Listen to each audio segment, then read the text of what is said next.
Hi everyone, welcome to Things Lucy Reads. I'm Luce and today I am going to read a whole manga series. Actually, that's a little bit misleading. This is all of the volumes of this series that I currently own. Volume 7 and Volume 8 have been released, but I do not yet have copies of them. I only have the first 6 volumes. But anyway, we're going to do this anyway. This is Bloom Into You by Nakatani Neo. It's a girls' love manga.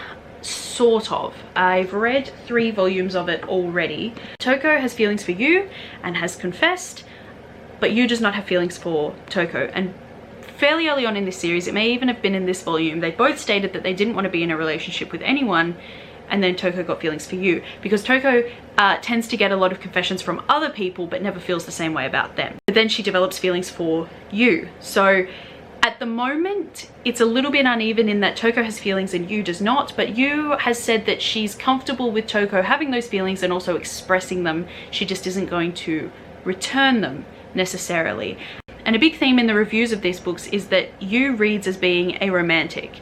And it's just a little bit up in the air at the moment about whether the author is actually going to go with that, or if eventually she's going to have a light bulb moment and realize that she does in fact have romantic feelings for Toko. I've already read the first 3 volumes, but it has been quite a few months for these, for 2 and 3, and probably 2 years for volume 1. So these 3 will be a reread, and then I will be going into these for the first time. Alright, I will see you when I have read something. Bye bye. Okay, so it's 6:30 and I finished my reread of the first 3 volumes of Bloom Into You. I'm glad that I did reread these because I had forgotten that one of the girls' teachers has a girlfriend who owns a cafe that they go to.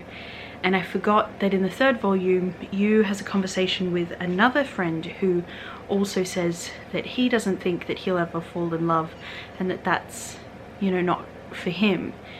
And I wrote in my review that it was nice that she's being written as a romantic and she had a conversation with a friend who is also a romantic. I'm still not certain that that's the author's intent, but it certainly is reading that way. So I'm going to see how it goes in the next 3 volumes. A little bit insta-lovey in the first volume, and I'd forgotten that there was an incident in Toko's family and she went from being sort of like an average person with not very many friends and not super great grades to being, you know, the most popular, charming and smartest girl in school. And I forgot that that had happened, and I forgot the incident that kick-started that, and I forgot that the primary reason for her feelings for Yu was that Yu doesn't look at her with any preconceptions. She doesn't expect Toko to be the perfect student or perfect senpai or perfect anything. Just sort of sees that she's just as human and flawed as everyone else, and she's vulnerable and she gets nervous and she gets flustered, and on the other side of that, Toko feels that the word, she actually says in one of the volumes, the word love is violent, and whenever anyone says that they love her, it usually means that they have an image of her up on a pedestal that she's never going to live up to or break away from. So she actually prefers that Yu is not in love with her because it means that she doesn't have to live up to this image of herself which isn't real and isn't attainable. So that's really interesting as well. And I remember when I started reading this series, I was also reading Kase-san at the same time, and I liked that more because it felt a little bit more like an equal relationship. But I remember reading Goodreads reviews at the time, and it was specifically my friend Al who said that they ended up liking Bloom Into You more than Kase-san, and that was the thing that sort of prompted me to continue reading this series at all. I was considering dropping it after the first volume because I didn't know if I would get anything out of it, and I read it purely because they said it was good and that they liked it more than Kase-san. So I'm still just really interested to find out where the story goes from here. So I'm reading volume 4, and there was just this bit I forgot to mention before. Toko's best friend Sayaka is also gay and is also in love with her, and her backstory is that when she was in middle school she dated one of her senpai, but for the senpai it was just a phase, and Sayaka was just by chance happened to meet her senpai again and was really cold to her. I was like, I don't know how I ever had feelings for you. And she was meeting up with Toko and then kind of walked off with her, like holding hands so that the senpai would think that they were dating, and it was just pretty funny and satisfying even. And the other thing is that Sayaka is also in love with Toko but won't confess to her because she doesn't want it to spoil their friendship, because she knows that she'll be turned down. And I do think that, like you, Sayaka knows that Toko isn't as perfect as the image she projects seems to be, and is aware that underneath that she's basically just scared and nervous like anyone else. But Toko doesn't know that she sees that. And they're putting on a play for the student council, and Toko thinks that you know, she'll finally be able to live up to the thing that made her become this perfect person in the first place. And you and Sayaka both think that once the play is over, maybe Toko will be able to be herself and will become comfortable with being just herself, and she won't have to put on this act anymore. So there's a lot of characterization happening, and it's very interesting, and it's going to be really fascinating to see where it goes. So I've just finished volume 4, and there's been a few bombshells in this volume. Toko has said to you that you can't fall in love with her because Toko hates who she is when she's not trying to be a perfect person, and she can't, like, doesn't want to be with someone who loves something that she hates. So we have some intense self-esteem issues happening here, and the thing that happened in her family had to do with her sister, and she's trying to follow in her sister's footsteps essentially. But she's just found out that her view of her sister is not exactly the truth, and that it's kind of sent her into a spin because she's just found out that she was only seeing one side of her sister and not the whole thing. And this play that they're putting on is turning out to be really pertinent and relevant to what Toko is going through herself, and she's playing the lead role. So it's about this girl who gets amnesia, and she can't remember anything about who she was or what she was like, and her classmate, her younger brother, and her girlfriend come to the hospital to tell her who she used to be, and then she, you know, thinks that she has to pick one of these options, but all the three of them are completely different, and she doesn't know which one is the right one. So they do have a written ending for the play, but the writer of the play, who is Yu's classmate, is thinking that she wants to change it, that it's not quite right that she just picks one of these versions of herself to be forever, but doesn't figure out how to fix it. But Yu has made a suggestion for a better ending for the play, so that's going to play out in the 5th volume. It's all happening. This series is incredible. It actually is. Like, the things that it's doing with characterization is unlike anything I have ever read in a manga before. It's honestly so good. It's so good. I'm gonna try not to spoil it too much. They've rewritten the end of the play. It is a lot better now. Toko didn't like the new ending. She preferred the other one because it fit more with her image of herself and what she thought she should do with, like, this farce that is her identity. But everyone else likes the new version better, and she had a little bit of an argument with Sayaka about it, and she had another little bit of an argument with Yu about it. And the thing about it is, Yu does not return Toko's feelings, but she allows Toko to show affection, so to, like, hold her hand, to lean on her, to kiss her sometimes. There was a part where Toko wanted Yu to kiss her, but Yu didn't, because she didn't want to cross that line to be the instigator of this physical affection. But she's been fine with receiving the affection and having nothing expected of her in return. In this volume, after Toko had the argument with Sayaka, she wanted to kiss Yu because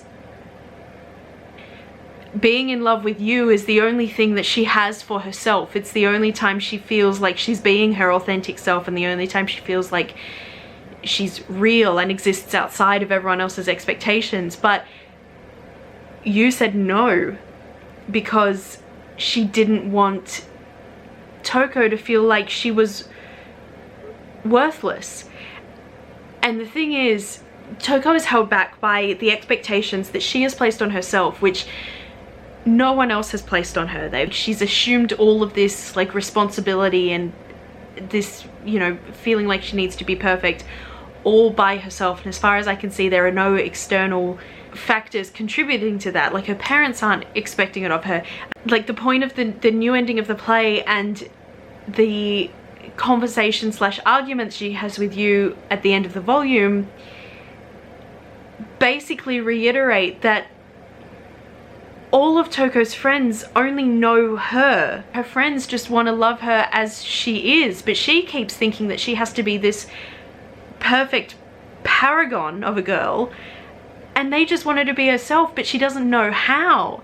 But she's learning, and I think in the next volume they're going to perform the play, and I'm really hoping that Toko is going to have some kind of identity breakthrough and really come into her own self and become more comfortable being who she really is. But I'm going to give this volume 5 stars. It's the first volume of the series that I'm going to give 5 stars, but it's just fucking incredible. All of the side characters, I really love them. I love every single revelation we are getting about them and their lives, and I love the way that they all interact with each other. I'm really invested in what they're doing, and I just am so glad that I stuck with this series. Al, thank you for convincing me to read it, because I would not have done it if you hadn't said on Goodreads that it was better than Kase-san. I would not have believed anyone else saying that, but I believed you, and now it's incredible, so I have you to thank. Okay. I need a drink, and then I'm gonna read the next volume, and then we're gonna see how that finishes. And the next clip may just be me crying. We'll find out when we get there. Okay, so I've read volume 6 and I might have cried a little bit. The character development continues to be absolutely on point. Both Toko and Yu are really coming into their own and becoming like more comfortable with who they are as people and what they may be feeling. The predictable thing has happened with Yu, but you could still very validly read her as demi-romantic or grey romantic. Worth noting that the friend she had the conversation with that I mentioned before, who also seems to be a romantic, does not have any kind of romantic subplot for himself at all. So there's that as well. I'm so thrilled with this series and the way everything has played out. This author is really one to watch, and this volume will also be getting 5 stars from me. It ended on a cliffhanger. I'm really mad, and I really wish I had volume 7 right here in my hands, but I don't. This was a good decision. So yeah, if you have been thinking about reading this series, or you've read the first 1, 2, maybe 3 volumes and you're still a little bit on the fence with it, stick it out. It is so worth it. I highly recommend it. Just God, there was some like emotional development with Toko's parents and everything. It was just so incredible.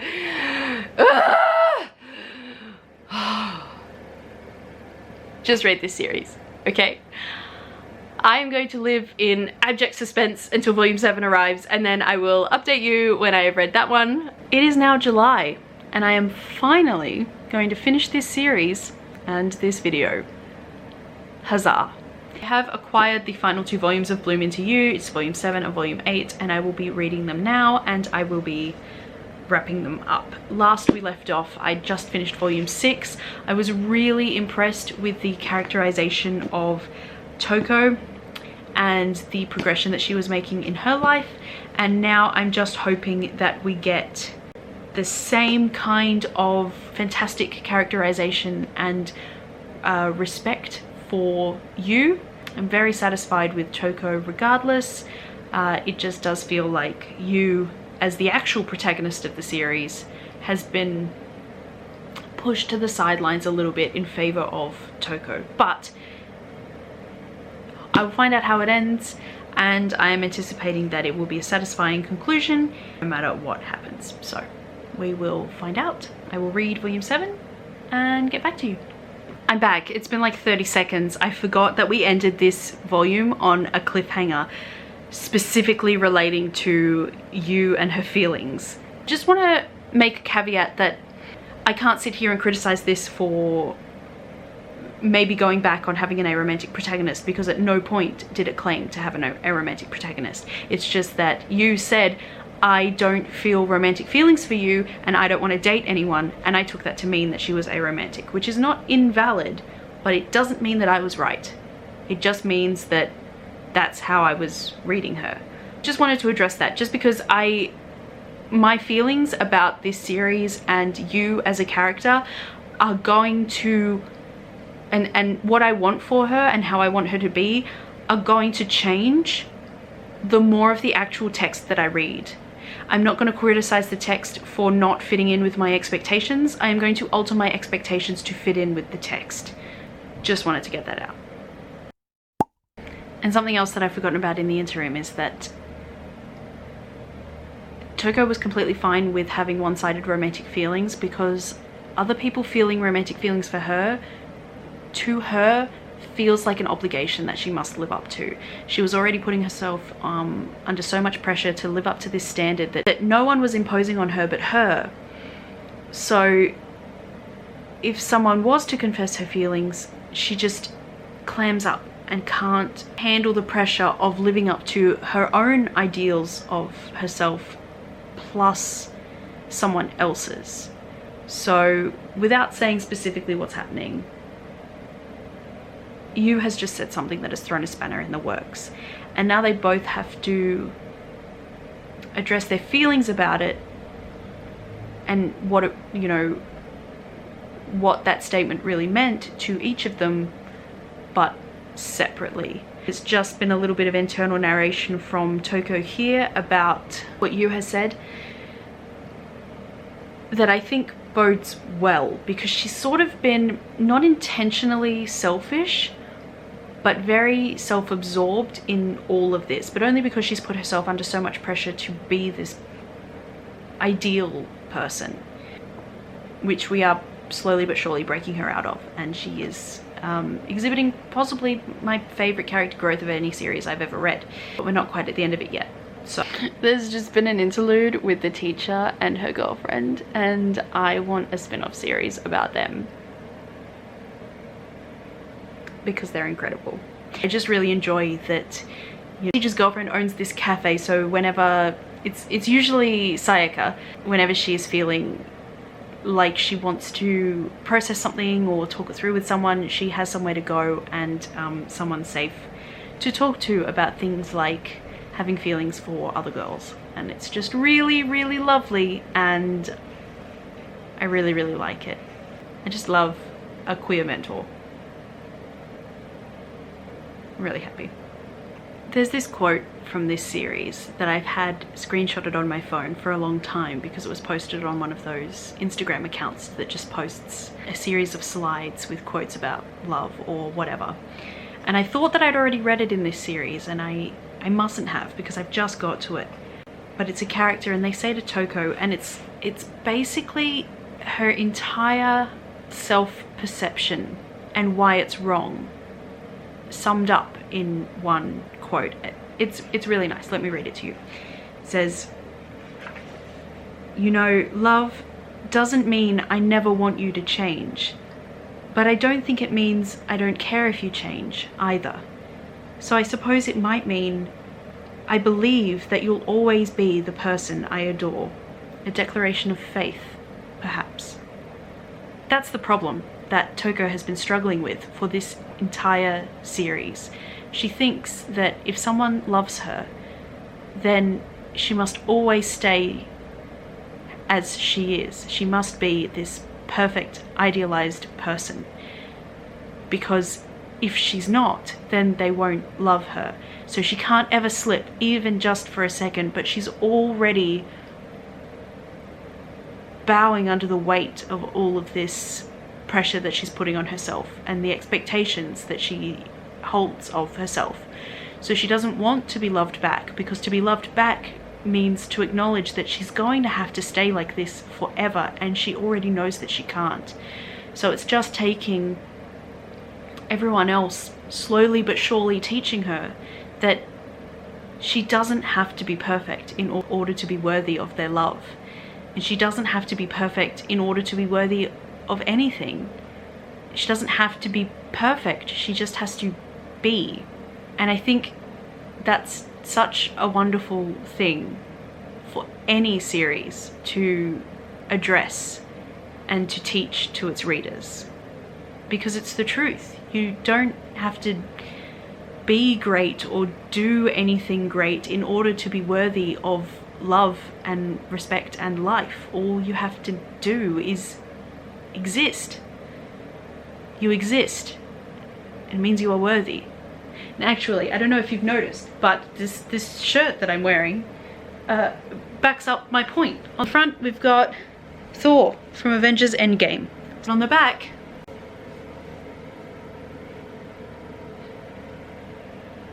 it doesn't matter what you've done or what you're doing or who you are or what you look like or whether you're excelling or living up to your own ideal of yourself. It doesn't matter. You are worthy. You are worthy. I haven't even reached the end of volume 7 yet, and I'm already having so many feelings. Okay, so I finished volume 7. I'm not going to say very much about it. I'm going to jump straight into volume 8. Maybe I'll just come out and say this so that no one will be misled. Yu is not a romantic, but one of the other characters is.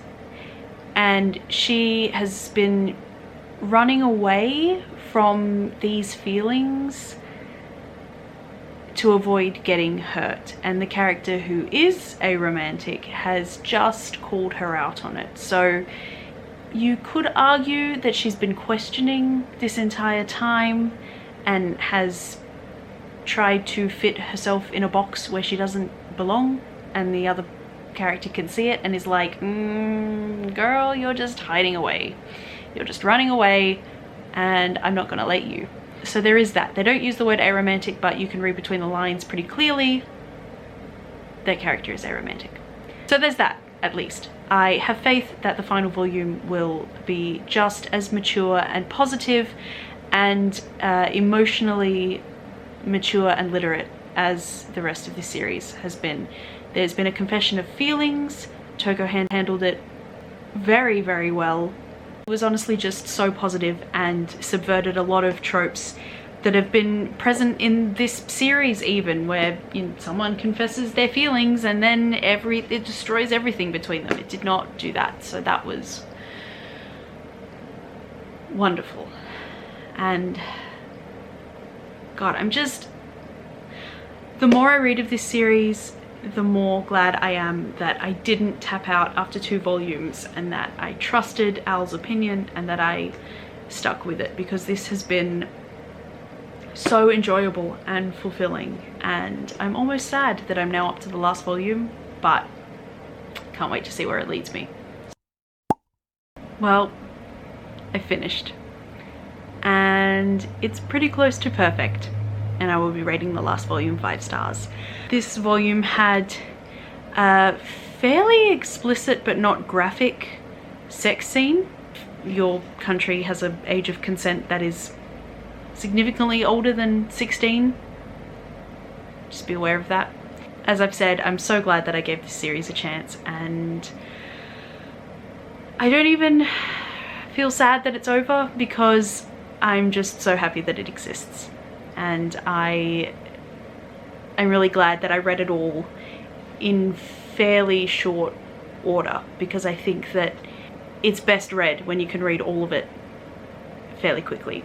On the whole, I think that this series is incredibly emotionally literate. At no point does it stray into lazy tropes or stereotypes. It does not take the easy narrative path out of any scenario. It puts in the work for the characters and for the readers, and the payoff is incredible. I said in my review of volume 7 that every time it looks like a bad thing is going to happen or a character is going to have a negative reaction, I brace myself for impact, but the author just handles it so deftly and delicately that I feel like I'm growing as a person along with the characters, and that's just a really wonderful thing. There was only one point at which I kind of rolled my eyes, and it was where Toko was thinking about being in bed with the person that she ends up with, and she was thinking, no, she wouldn't ask for something weird like that, and I was a bit like, oh, there we go, there's always something. But it was just one tiny moment on one page, and it did not detract from my review as a whole. And I really liked that even after so much lead up, we got a fair amount of space in the final volume for the early days of the relationship to be explored. There were discussions of the future. There was like a flash forward at the end, which was really lovely. For the millionth time, I'm so happy that I gave this series a chance, because I adore it. And I'm so glad that I've read it now, and that I can go on and live my life enriched by its pages. Fairly soon, hopefully, I will be reading the light novels, and if anything else comes out related to this series, I will definitely be picking it up. If the author ever writes anything else, I will definitely be picking that up too. This, for me, was a resounding success, and I adore it. And it's probably going to be one of my favorite manga series for a long, long time, if not forever. So that will be all I have for this video. Thank you for joining me. I hope you enjoyed it. I will be probably doing this again with other series in the future, so let me know if that's something that you would be interested to see. If you've read this series too, feel free to leave me a comment and let me know what you thought of it, or if you have anything else to say about anything I've discussed in this video, feel free to comment again. If you don't have anything to say but you just want to let me know you were here, then feel free to leave an emoji in the comments. Thank you very much for watching, and I will see you in my next video. Bye.